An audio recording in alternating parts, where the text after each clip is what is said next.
Hey everyone, welcome back to the Movie Buddy. I'm Josh Blumenkranz. I'm here with a special guest, Victoria Trow, director of Eructation, a very interesting documentary short about the pursuit to get the loudest burp.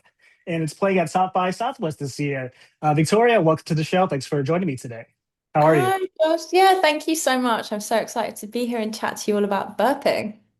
Yes, it's a very interesting subject to say the least, and that's what kind of captivated to me to it.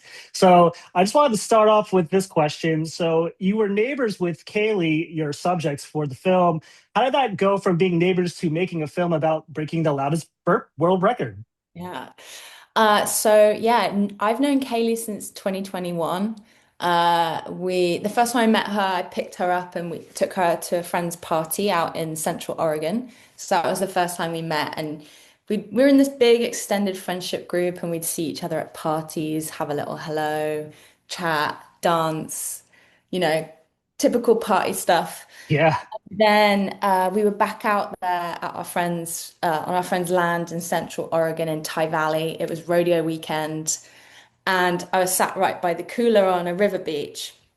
And Kaylee grabbed a beer, chugged it, and then just ripped this huge burp and kind of reverberated off the canyon of this where this river is. And I'm always really impressed by loud burpers. I can't burp, so I Mm. complimented her on it. And she just went really boldly, I'm going for the world record. So as a curious being, you're going for the world record for loudest female burp. Please tell me everything. So we started chatting, and I think it was about 2 hours of her telling me, all of her tricks, me asking questions. Oh, what's the best beer? When did you learn you're a loud burper? So we had this chat, and then I left this weekend just thinking about it, just thinking about this burp and this mission to go for the world record for loudest female burp. And yeah, I just kept thinking about it. And then eventually I was like, I think this should be a short documentary. Mm. And that's Yeah, when me and Kaylee really became friends. that's amazing. I love that you have such a deep friendship like that, and it just kind of came like sort of out of the blue.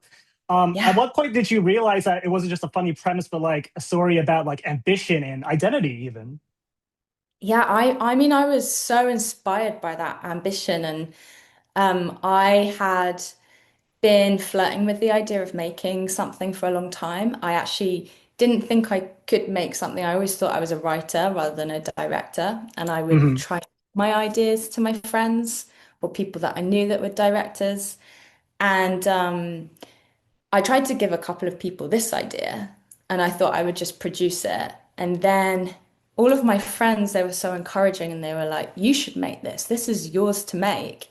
And so this story about ambition and yeah, going for it, just like trying something out, and yeah, just being bold and brave. It was this journey that Kelly and I both got to go on together, which Mm. was really cool. Her going for the world record for loudest female burp and me directing something for the first time. So I think early on it was about, yeah, how can we achieve this thing together and grow together? And yeah, I think the ambition was there from the get. I think that these people that go for world records are just so inspiring and Oh amazing yeah, it's a because it's quite the not, process, but I give them a lot of isn't it? camaraderie though to like kind of have the Oh, the courage to kind of pursue it. You know what I mean? big time. Like, it's one thing to have a talent, but then to go, I'm gonna go for this. Yeah. Just respect it so much, and that belief in the self. And I think from that moment with Kaylee, when she Hmm. went going for the world record for loudest female burp, it was like, no, I'm doing this. Then she had a Yes. bit of a kind of rethink and can I do it? And so then I could help her with the process as well, through the doc as well, really supporting her through that. No, it's amazing. It's a quite the process because I know she's a nurse and like she used her like kind of medical knowledge to kind of pursue this. So I have a question. When Kaylee began keeping the burp diaries, developing such a detailed ritual, did that shift how you approach framing the film? Definitely. I mean, I asked her to keep a log, and I thought that she'd write some pencil notes about oh, Bud Light, not the best for burp, or this kind of soup, a chunky minestrone, not as good as a blended. And I Yeah. thought that would just be an amazing thing when we shoot to just be able to talk about. I didn't think it would be such a feature in the film. Hmm. Um, but then when she showed us these illustrations, and they are so detailed, and she Yes, actually very told detailed. me that I know they're so gorgeous. Um, and Very, very artistic. She's very creative. I will she's give her that. very creative. You should see her pottery, it's amazing. Mm. But I didn't expect them. Oh, I remember what I was saying now. Her logs her notebooks during nursing school, she said that they're even better. So I really want to see those now. She Oh, I'm said sure. that was nothing compared to my school books. Um, but yeah, it became such a gift for us when we were editing as well. Mhm. So we weren't just kind of shooting her talking. We had things to cut to because we shot quite modestly. We didn't have a ton of B-roll. So then Oh, the Burke diaries and how amazing they are, they became our kind of B-roll in some respects. yeah. There's a real science behind it. It's like the heat helps trigger the release. The cold allows the buildup. Did you see that contrast as like purely physical, or did it start to feel like metaphorical in the storytelling at all? No, not so much metaphorical. I think that Kaylee was so thorough with her process and she was practicing and practicing and practicing. And so Hmm. sometimes she'd text me and say, oh, popcorn works really well. And so then Oh, I think, okay, well, how could we shoot popcorn? What would be an interesting way to shoot popcorn? And then she'd be like, no, it doesn't work. It's the lying down after I eat popcorn or eating popcorn on the sofa. So then we were able to take all this kind of sciencey stuff and then figure out how to shoot it. That's why we have all those top-down shots, and we got that really cool RE2 head, so we could shoot in that way. But that was all kind of from her process. So it all became less metaphorical, but all very real and physical in the way that we approached the diaries. yeah. No, it was fascinating. Like I felt like I was learning so much. Like do you watch The Pit at all? Do you watch The Pit? Oh, no, I haven't. I really want to watch it. My husband doesn't like doctor shows, so I've got to like find time to watch it on my own. Oh, I highly recommend it. It's such a good show because like there's like so much medical talk, and I feel like I'm just learning something. I think that's why that show's kind of like resonated with people. But tying it back to this, I noticed that you had decibel numbers pop up on the screen comparing like Kaylee's burps basically to like everyday objects, things around her. What sparked the idea to visualize that sound in that way? Because I think that kind of presents an interesting factor to the film. Yeah, so I think when I was first coming up with the ideas that are in the film, I think I was just walking around my neighborhood and someone was leaf blowing. And I thought, oh, it'd be really cool if Kaylee was talking next to this person leaf blowing so we can contextualize the sound Mhm. needs to be, and then the decibel um, numbers on screen. I think those supers really help contextualize it. And I wanted to do that for a couple of reasons. I thought it'd be interesting visually. Um, and then also it brings in that kind of scientificness and that seriousness that we're trying to get while Mhm. being dumb and stupid about it. Um, and I also wanted to have the decibels on screen so she didn't have to explain it. Because it would have been a very, very short documentary if she went, I need to be louder than a leaf blower, a blender, a hairdryer. Like that's a minute long documentary. So Mhm. I had this ambition of 6 minutes. I don't know why that just felt like a really good number. And we're at, I think, 6:47. So we're not too far off.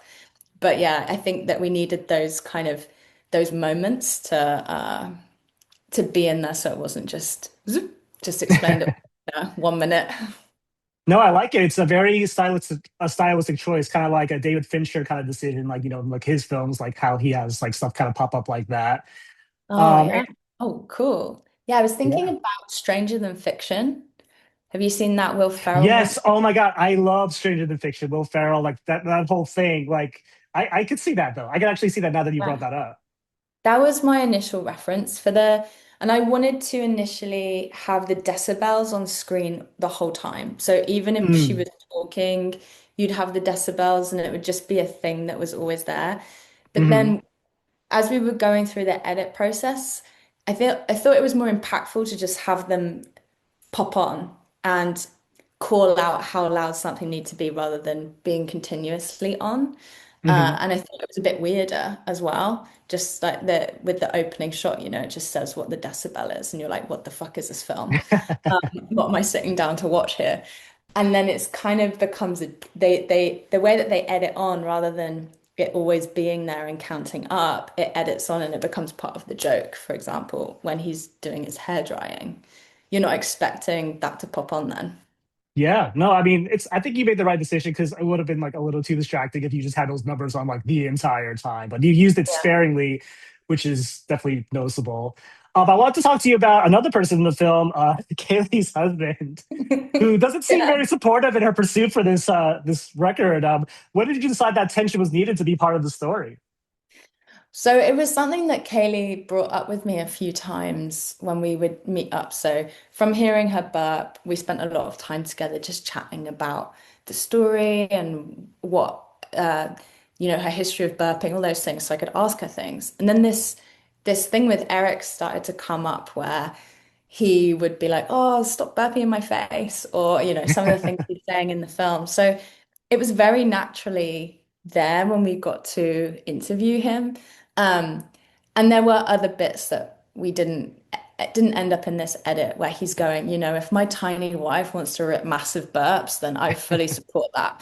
And he was so supportive, he was there for the final burp. But yeah, this Mhm. was what was coming up in the interview. So we were like, cool, we're just gonna lean into this. No, absolutely. It's a good source of comedy that I think the film definitely helps you resonate with them even more, which is very appreciative. For Um, sure. Yeah. Yeah, and in terms of the actual burp itself, so when this burp hits, it's like full volume. It's a little. It kind of startled me a little bit. I'm not gonna lie to you. How intentional was that feeling in the sound design and the edit? I'm just curious about that. So when I originally pitched the idea to Kaylee, she didn't want to do a burp documentary because she thought that it would be like burp, burp, burp all the way through. Hmm. When I pitched it to her, I said, well, let me take you out for coffee and really talk you through my process. This is how it will look, but this is how I want to treat the burp. There will be one burp. And we will Mm. build up to this one burp and we will create this mythology around it, like this mythic quality. So we're using all these other objects, these everyday objects, the leaf blower, the lawnmower, the blender, to Yes. contextualize how loud it needs to be. And these will get louder and louder and louder as we go through the film. So that when we hit that ending and we cut to silence before it, to Hmm. really just dramatize that feeling and how loud it needed to be. And so that was very much a choice. I remember sitting with Max, my amazing DP and editor. I was with him in New York. We were talking about this burp and how we were only going to have one, and it was like Dirk Diggler's dick in Boogie Nights. Like it's Yeah. this mythic thing. You're like, what is it like? And then you Hmm. finally see it at the end, and you're like, that is the best punchline ever in any movie. And Oh so no, we it's such a good payoff. I think to the overall film such a when good we finally payoff, get to that right? moment. Totally. So we liked the idea of that too. And then also the idea to not show Kaylee physically burping, and we did film it, Hmm. but to just have it be all about this one sound, and we're just in the sound. That's all it is, because that's what this record is for. So that was an idea I had very, very early on, like silence, cut to black, Absolutely. hear the And burp. then, and in terms of not giving away the ending entirely, I just want to know: are there any updates, or like how do they feel about the overall journey of it now? I mean, when I pitched it to Kaylee and I showed her mood boards and I talked to her about it, and I think all of us kind of thought, oh yeah, this will be a fun thing to do. None of us Hmm. thought it would end up at South by Southwest or places like this. And so yeah, everyone is just can't really believe it. Kaylee and I are going to Austin. She's very excited. She's got a lot of Western stuff that she's raring to get out of the closet and Mm. wear in Austin. Um, but update wise, it's a journey. Burping Yeah. is a journey. And she after the attempt, she decided to give it a break for a bit. Mm. So she probably needs to start practicing again. No, I mean she's very persistent, which is very cool. Yeah. And there's a couple more questions, then I guess I'll let you go. In terms of the title Yeah. of the film itself, I just wanted to know, was that always the title? Like, it's such a, I mean, we all know what it means, or for those who don't know, it means burping or belching. Was that Yeah. always the title in mind, or did you have another idea entirely? I wrote about 100 titles, and I had this great image of from a documentary called Gaptooth Girls, and it's this really nice close up of some lips, Hmm. and I just tried all these different words on it. And I had things like hot air. Um, I had some other things, but I got to eructation. It was probably like one of the first five I wrote. Um, and I just loved it because it's so sciencey, but then it means burp. And I think that that kind of encapsulates this whole idea of we're treating something very gross and very like silly, like a burp, very Hmm. seriously. Because Kaylee was treating it seriously. And I love that tension. And I also love that um eructation. I'd never heard of that word before, but I could kind of guess that it meant like erupt or like the Yes. erupt. Hmm. Um, and so yeah, I just like how weird it is, and it's so long. It's such a long word. I played around with changing the name to Burp Diaries for a bit after I saw a very I good could see friend that. of mine. Yeah, right, because it's in the doc as well. That's what she called her log. Hmm. Um, and I played around with that, but when I put Burp Diaries on it, it didn't feel as weird, and I liked the weirdness. I So agree. I yeah, think Eructation is a very good title for this film. yeah, right. And it's got that like sciencey seriousness. Yeah. Absolutely. It's like a little serious, but it has a lot of comedy in it. It's educational, which is Right. really nice. I like to see that. Yeah. I mean, I learned a lot. I don't know about you. I'm Yeah, sure me you did as too. well. I had no like I'm like a school dropout, so this was like my school. I had no idea what a fundus was. I still don't know Mhm. if I fully understand what it is, but if it looks like a bagpipe, like Kaylee drew that in her Mhm. burp diary, then yeah, I'm one step closer to finishing school. Mm. No, absolutely. And then just a couple more. This film is going to South by Southwest, like South by Southwest, like you said. It's very exciting. How does that feel to you? And just to bring this film along for the festival this year. Yeah, I mean, it feels wild and it feels very exciting and it feels nerve-wracking. I like I said, I didn't think I could direct, and I was like, I'm going to take a chance. I'm going to try it. I'm going to make this film. I invested my own money in this film, but I Mm. had zero expectations for it. I thought, do you know what? Trying to submit it to festivals is a really good deadline to finishing it. So like, let's put that as our finish date. And then the fact that Yeah. it's been so well received is just beyond my wildest dreams. So I'm so excited and I cannot wait. Going back to the sound, we've Hmm. been mastering that final burp in 5:1, and I cannot wait to sit in a dark movie theater and watch it with hundreds of people and hear that final burp um, come Oh out of yeah. the subs on the floor and all around us. It's going to be amazing. Oh, I'm sure. I'm sure the reaction from the audience is going to be quite impressive, to say the least. I hope so. And then lastly, I just want to close on this. What do you want viewers to take away from this film ultimately? Like, what would be the message be? I think the message is that why not? Like, if you've got a talent, why not try and do something with it? Why not go for it? If you believe in yourself, then you might do something unbelievable. So why not? Absolutely. Well said. Well, Victoria, it was such a pleasure to talk to you today. Thank you for coming on the show. And I'm looking forward to hopefully seeing you there in person. And I hope that Oh, everyone great. catches, your film at South by Southwest this year. Victoria, Yeah. yeah. Oh, all right. Excited I to just see you want to, there. We've got oh some yeah. like cute little Oh, stickers that Kaylee drew because she's an amazing artist, like we all she know. is So an amazing artist. I love that. Oh, that's so nice. hope to see you there and I'll give you one. Absolutely. Well, hopefully everyone catches Eructation coming to South by Southwest this year. Victoria, thank you so much. Cheers, Josh. Bye. Cheers. Bye.